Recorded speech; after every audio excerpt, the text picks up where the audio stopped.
पंडित जी ने एक पद्मावत में कविता बना रखी है जी। उसमें यूं बता रखा है कि दो चीज बता रखी,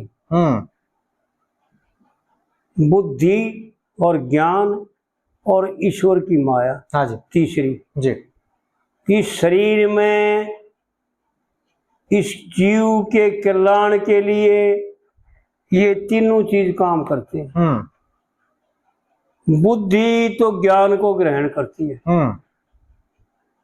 और माया दोनों काम करती है जी। इसको अविद्या बन करके प्रकृति बन करके तो इसको भ्रमित करती है और जब यो इसका त्याग कर देता है संसार के विषय वासनाओं का, इच्छाओं का, तृष्णाओं का दमन कर देता है जी। मन और इंद्रियों को रोक लेता है उस वक्त जो है ना यह माया ही इसका सहयोग करती है जी। और इसको अपने परमपिता परमात्मा से मिला देती है क्योंकि माया ईश्वर की शक्ति है। माया जब कहलाती है जब कुछ का कुछ दिखावा जीव को, और योग माया जब कहलाती है जब सारी इच्छाओं का दमन कर दे योग साधन में आ जाए और शक्ति स्वरूप परमात्मा के साथ परमात्मा के हृदय पक्षस्थल पर वास करने वाली उस वक्त जो है ना महा माया कहलाती है जी। तो इस प्रकार से आड़ पंडित जी ने जो है ना इसका वर्णन कर रखा बहुत अच्छे ढंग से जी। माया और ज्ञान का और बुद्धि का वर्णन है आड़े दो। इस कविता में दो का वर्णन है, माया का, परमात्मा की माया क्या करती है और बुद्धि क्या करती है जी। ये समझ ले भाई अच्छी जी। तला जनाने न्यारे आड़ी। देख जनानी कोई भी हो, रानी हो या कोई नवाब की हो या कोई बड़े सेठ की हो, सेठानी कोई भी हो, लेकिन वह अकेली का तला नहीं हो सकता क्योंकि उसकी सहेली साथन जरूर पाओगे। हाँ जी। लेकिन ज्ञान रूपी तालाब में केवल एकली बुद्धि ही स्नान कर सकती है और कोई साथी नहीं जी। और पंडित जी ने इसका वर्णन बहुत अच्छी तरह से कर रखा है। ये सोचा जब मैं जागू हमारी एक मन जोत कलाश है और मैं सो जा जब ये जागे हमारी सबकी एक सलाश। पंडित जी ने कोई बात छुपा के नहीं रखी, सबका खुलासा कर रखी किते का किते, किसे का किते, किसे का किते। तला जनाने न्यारे आड़ी और मृगा जिसे लंगारे आड़ी और साहूकार गुजारे आड़ी जी। यानी अपनी तरफ से उसको साहूकार मानते हैं वो जगत सेठ माना जाता है जो बदले में कुछ ना लेकर के और केवल अपने दोहरे ते देता रहे, कल्याण करता रहे जी। वो वस्तु दे जिससे वो सुखी सदा सदा के लिए सुखी हो जाए, निर्भय हो जाए जी। तो बुद्धि जो है ना वो ज्ञान देती है जीव को कि उसका जीवपना भी खत्म और इसका शरीरपना भी खत्म और इसका ईश्वरपना भी खत्म और इसका आत्मापना भी खत्म, परमात्मा में लीन हो जाता है जी। अपने स्वरूप में स्थित हो जाता है, वो ज्ञान देती है और बदले में कुछ नहीं लेती। पंडित जी ने ताराचंद का खिस्सा में जो नाम धर रखे ना वो गजब के धर रखे, सोच समझ करके बहुत उच्च कोटि के विचार से। ताराचंद जीव को हाँ जी। जैसे आकाश में तारा ऐसे जीव है ईश्वर से अलग होकर के छिन्न भिन्न हो जाता है, जैसे तारा आकाश से छिन्न भिन्न होकर और उसके घरवाली, जीव के घरवाली से बुद्धि दया होती, यानी बदले में कुछ नहीं लेती, जीव पर दया करती। जीव से इसका कोई संबंध नहीं, लेकिन इसकी संगनी बन करके और इसका कल्याण करती। और इस संगनी का पुत्र होया, बुद्धि का पुत्र होगा ज्ञान रूपी, ठीक है, चंद्र दत्त, ऐसा ना? हाँ जी, ये नाम था उसका, चंद्रगुप्त। चंद्रगुप्त, हाँ जी, यानी चंद्र माने प्रकाश और गुप्त माने भीतर का प्रकाश, बाहर का नहीं, भीतर का, गुप्त प्रकाश, चंद्रगुप्त। पंडित जी ने बहुत सोच समझ कर नाम रखी। और उस चंद्रगुप्त की मालिक घराड़ी, यानी धर्म की, ज्ञान के घरवाली, दया है वो धर्म माल की, धर्म माल की, यानी धर्म की मालिक जी, जो मुख्य मनुष्य का धर्म है, जीव का धर्म है, उस धर्म का पालन करने के लिए जो है ना, ये इकट्ठे होते हैं चारों पक्ष जी। इसी प्रकार आड़ बताता है इस कविता में पंडित जी कि साहूकार भी है वह, साहूकार उसे कहते हैं जो लुटा दे और घटे नहीं जी, सापड़े नहीं जिसका, उसको साहूकार मानते हैं। जिसका सापड़ जाए उसको साहूकार नहीं माना करते। ऐसा लेख है शास्त्रकारों जी और विद्वान पुरुषों का। तला जनाने न्यारे आड़ी और मिर्गा जिसे लंगारे आड़ी, क्योंकि पंडित जी ने बता रखा है मारे एक सखी संग सरसोदासी, जब पद्मावत पद पाया, पद्मावत नाम बुद्धि का जी, आत्मा को हो बुद्धि को हो एक का बात, कोई दो बात। तलाज नाने न्यारे आड़ी और मिर्गा जिसे लंगारे आड़ी और साहूकार गुजारे आड़ी, या कौन लोग आई से यो तो प्रश्न है, ये उसका उत्तर दे जी। भाई बहस है धन माया की लोट और कदे कोई मारा जाना बिन खोट जी। भाई जो इस संसार से संबंध जोड़ लेता है, इस संसार को जो समझ नहीं पाता कि यो परमात्मा की रचना, परमात्मा की माया है कुछ भी नहीं। ज्ञान में ऐसा बताते हैं ज्ञानी लोग, विद्वान पुरुष और शास्त्रकार कि सबका सब कल्पित है, असलियत नहीं है जी, आरोप कर रखे। जैसे इसका नाम चारपाई खाट, लेकिन खाटपना और चारपाईपना इसमें कुछ भी नहीं, केवल बाण और काट है। हाँ, चार पावेर बाई काट, हाँ जी, खाटपना इसमें कुछ भी नहीं। इसी प्रकार ना जीव है, ना शरीर है जी, ना ये कर्म है, कुछ भी नहीं है। मैंने एक पंडित जी से प्रश्न किया था, लेकिन वो कर्मकांडी था, उसकी समझ में बात पहुंचे नहीं उड़ी था कि महाराज मैंने वो बताओ ये कर्म ज्ञान में है, ज्ञान में? वो बोले ज्ञान में।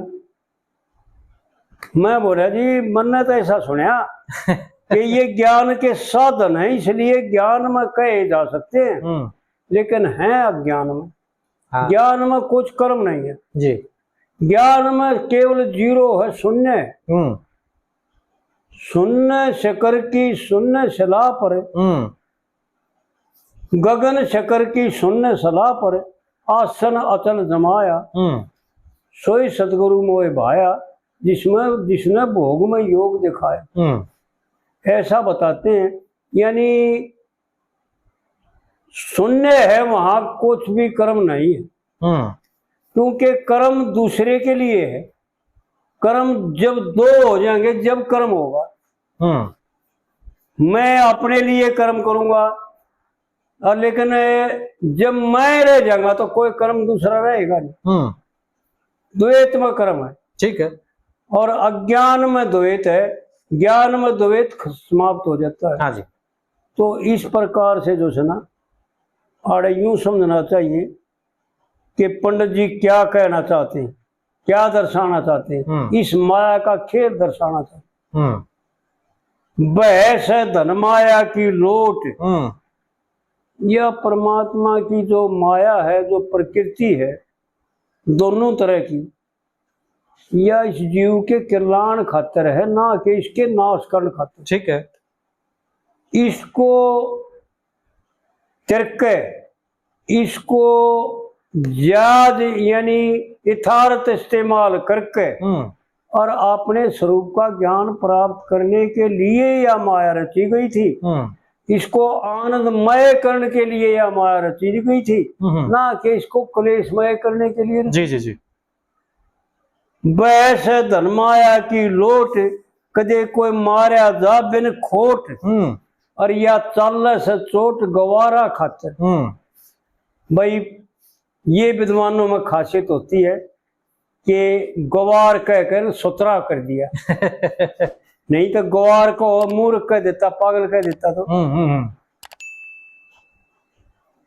वैसे धन माया की लोट, कदे कोई मारा जा बिन खोट, और या चल से चोट गवारा खातिर जी। और सत है बीच बेचारा खातिर। जो विचारशील है, जो इसको जान ले में सदगुरुओं के द्वारा या माया क्या चीज है, या रचना किसने रची और क्या है, या और किस लिए है, या ज्ञान विज्ञान तर्पते आत्मा, यो विज्ञान या जितनी प्रकृति है, जितनी भी भगवान की माया है, यो विज्ञान है और ज्ञान अपने स्वरूप का जी। जब दोनों को जान लेगा,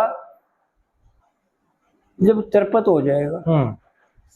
तो आड़ पंडित जी ने खोल कर बता रखा है कि सत्य है बीच बेचारा खातिर, और भाई मर्जी ले बीमारा खातिर। मर्जी ले बीमार उनको कहते हैं जो इस संसार से उपराम होकर के, उपरति प्राप्त करके और तितिक्षा के द्वारा और समाधान करने के लिए विहित कर्म करते हैं और यज्ञ करते हैं, परमात्मा को प्राप्त कर लेते हैं जी। यानी अपने स्वरूप का ज्ञान प्राप्त कर। सत है बीच बेचारा खातिर, और मर्जी ले बीमारा खातिर। देखिए खास दवाई यानी कल्याण जो चाहते इसी के द्वारा कल्याण होगा। ठीक बात। नहीं तो कल्याण नाम की चीज को, क्योंकि इसी के द्वारा बंधा हुआ है और इससे ही खुल का अपने स्वरूप में लीन होगा। ठीक है। इसलिए जो है ना यह गवाही है। और फिर दूसरी कली में पंडित जी यूं बताते हैं कि भाई समझदार क्या देखते हैं और मूर्ख क्या देखते हैं। समझदार तो यूं देखते हैं, देख गोरी धन तारा हाल, और बदल गए मुझ बंदे के ख्याल। इस संसार को दुखी देख करके, इस संसार की तड़फना को जान करके, इस संसार के बुरे हाल को, बीमारियों को देखते हुए किसी प्रकार भी निरोगता नहीं, किसी प्रकार भी एक सेकंड का चैन नहीं, उसको जान करके गुरुओं के द्वारा। और आड़ पंडित जी बताता, देख गोरी धन थारा हाल, और बदल गए मुझ बंदे के ख्याल जी। कितनी मस्त दिखाते, कितनी मस्त संसार को लगती है। पंडित जी ने दोनों बात गजब की बता रखी। चाल चाल मखना गज केसी, देख गोरी धन थारा हाल, और बदल गए मुझ बंदे के ख्याल। और चाल चाल मखना गज केसी, और कई कई झलक मोर धज केसी। पर असलियत के लिए क्या है, उस गगन मंडल में सूरज केसी, तेरी कला सवाई। यानी जो समझ के द्वारा जान लेते हैं, वो सूरज की तरह इस माया को परमात्मा की प्राप्ति का साधन मान लेते जी। हैं। वो जान लेते हैं कि इसी के द्वारा परमात्मा की प्राप्ति हो। और फिर तीसरी कली में पंडित जी ने यूं बता रखा है,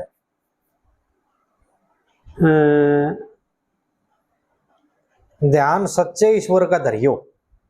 ध्यान सच्चे ईश्वर का धरियो। भाई इस तीसरी कली में यूं बता रखा है, प्रश्न कराया भाई फिर क्या होगा अगर इस माँ को जान ले परमात्मा से मिलाने वाली है तो फिर क्या करे। आड़ बताता क्या करेगा जी। ध्यान सच्चे ईश्वर का धरियो, फिर बेशक निर्भय होकर फिरियो। दया करियो प्रभु छाया धारण की, और बे माता भी मंजल हारण की। यानी तेरे जो न्यू कहे भाई बे माता ने लिख दिए वो अटल है, और बे माता भी न्यू कहे थक जाएगी पाछे में रह जाएगी। बे माता भी मंजल हारण की, और आगे और नक्शा तारण की। यानी शरीर की रचना करने के लिए मटीरियल ही खत्म हो जाएगा। पंडित जी का इशारा है जी। आगे और नक्शा तारण की, देखे ना रोशनाई से। रोशनाई हुआ करती स्याही जी। कदे पुराने जमाने में हमारे हम पढ़ा करते, जब एक उर्दू में लिखे हुआ करती रात रोशनाई, उसको उस पंडित जी ने उसका उदाहरण दे कि नक्शा बनाने के लिए स्याही खत्म हो जाएगी जी। बे माता भी थक जाएगी। और फिर चौथी कली में पंडित जी ने यूं बताया, लक्ष्मी चंद के खता कवि की। भाई यानी यूं बता रखा है कि कितनी सुहावनी है यार, लेकिन उनको इसके स्वरूप का ज्ञान होता है जी। जो परमात्मा के समान गुरु को मान लेते, जो परमात्मा के समान गुरु को दर्जा देते हैं, जो गुरु की शरण में चले जाते हैं, जो सब कम गुरु का अर्पण कर देते हैं, उनको गुरु इस माया का स्वरूप जता देते हैं। कह लक्ष्मी चंद के खता कवि की, और शोभ्या वर्णो रवि शशि की, और उमर छवि की, शोभ्या वर्णो शशि रवि की जी। और उमर छवि की 16 बरस की, जी। और दिल में चिंता लगी दरस की, और तलाक ऊपर जोट हरस की। यानी समझ ले वो अच्छी तरह से, अकेली नहीं है यार, जोड़ा है। तलाक ऊपर जोट अरस की, अरस माउन अरस, तलाक ऊपर जोट अरस की। जी। भाई कितना आइस है, कितना आइस है जी। कौन लोग आइस। तो इस प्रकार से जो है ना पंडित जी ने वो कविता बना रखी है जिनको कहन में ही मुग्ध हो जाए आदमी। हाँ जी। आनंद आता, बड़े वो बातें हैं जो कहन में भी बच्चों तो रस टपके, और समझन में तो कहना है क्या। हाँ जी। लेकिन भाई समझन में सबके बस की नहीं, हाँ, पूरी बुद्धि काम करती है। आड़े फर्क आ जाए जी बात में। साढ़े खड़े हो जाए।